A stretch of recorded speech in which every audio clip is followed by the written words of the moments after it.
Shalom sahabat yang dikasihi Tuhan Yesus, puji Tuhan kita bertemu kembali dalam kasih-Nya.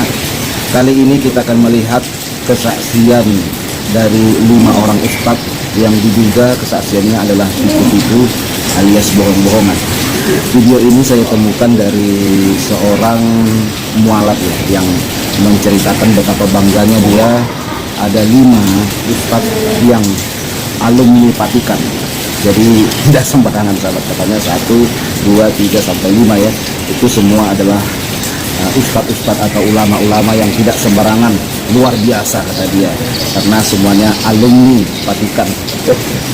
Untung gak alumni Syariah ya. Tonton videonya. Pertama, saya ditahbiskan di Roma selama 5 bulan lebih. 2 minggu saya tinggal di Saint Peter Basilica dulu di Roma. yang kedua, Saya tidur di Turino dulu dan belajarnya di Vatikan. yang ketiga, Saya langsung dikirim ke Vatikan Roma. Saya ambil magister teologi di sana. Harusnya 3 tahun. Saya selesai 1,5 tahun.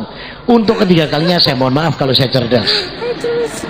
yang keempat, yaitu dikasih kesempatan selama 4 tahun lamanya saya kuliah ada di Roma, Italia.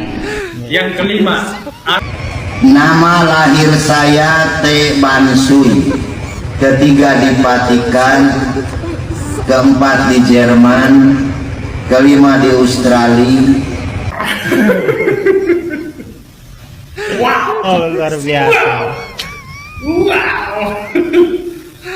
memang keren cadar.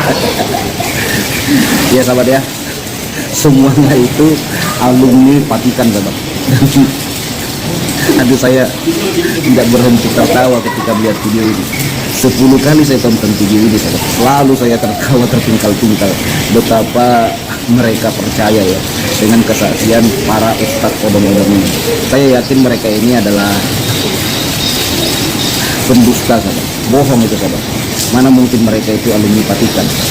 Salah satu almarhum itu ya, yang kesaksian pertama itu dia dipuja-puja juga di Indonesia, bagaimana waktu dia meninggal dihadiri oleh banyak orang, bahkan para artis juga ya ikut hadir. Dan para artis ini saya lihat seperti Ari Untung berkata betapa hebatnya Indra Stephen Wibowo, seorang tamatan dari Vatikan, seorang romo atau pastor memilih Islam. Artis saja bisa dibohongin sahabat, apalagi orang-orang awam, orang-orang biasa ya. Kita tahu kan para entertain itu sudah biasa berkeliling antar negara, jadi mereka sudah pasti pengetahuannya lebih banyak dibanding orang-orang awam.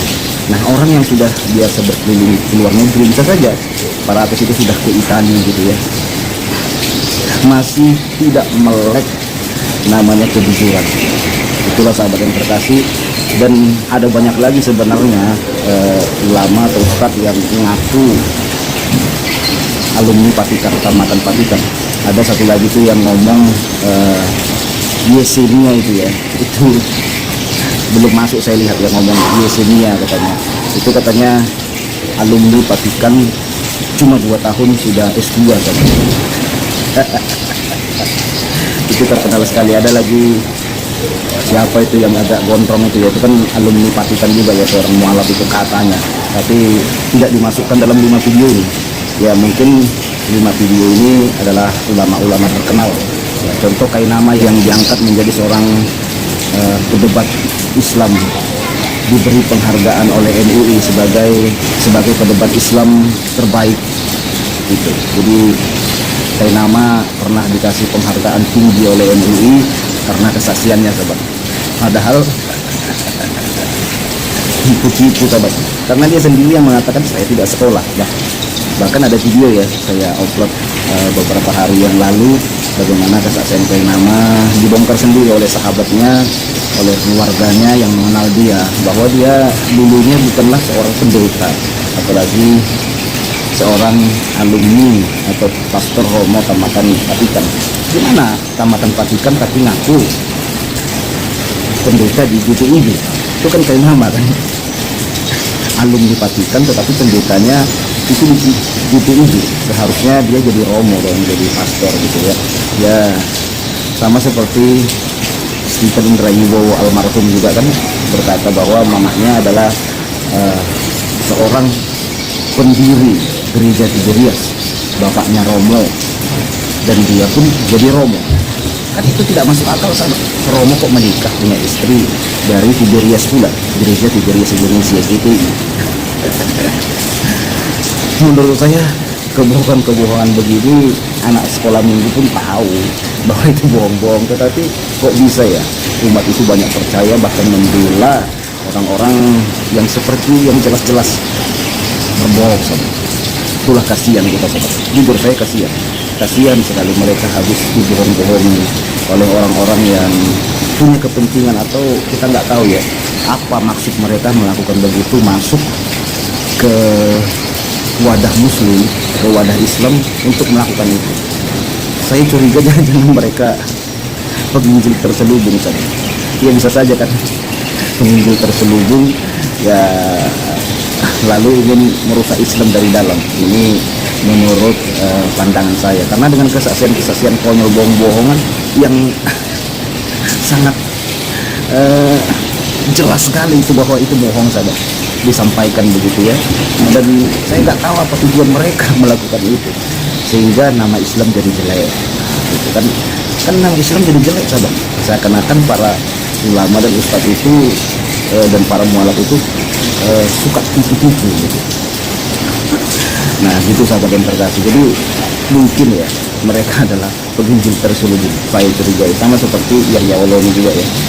Nah karena dengan adanya Yahya Waloni masuk ke Islam, nah sehingga akhlak dan kelakuan dia kan ketahuan kan, dia sendiri yang mengatakan bahwa dia adalah seorang ahli kekristenan. Cuman dua katanya ahli kekristenan di Indonesia ini, satu sudah innalillahi kata dia, satu lagi dia. Nah dia katanya adalah penterjemah Alkitab dari bahasa Ibrani ke bahasa Indonesia. Ini kan jelas-jelas ada yang bohong. Tetapi begitu pun Yahya Waloni di 33, saya baru nonton videonya itu ya, bagaimana Yahya Waloni itu disambut takbir Allah Akbar gitu. Ya kasihan sahabat, kasihan ya. Dan memang kita harus akui ya, orang-orang yang begini seperti mereka ini sangat luar biasa sekali pengaruhnya untuk membuat orang murtad dari agamanya, karena malu sahabat, nama Islam kan jadi jelek gitu ya.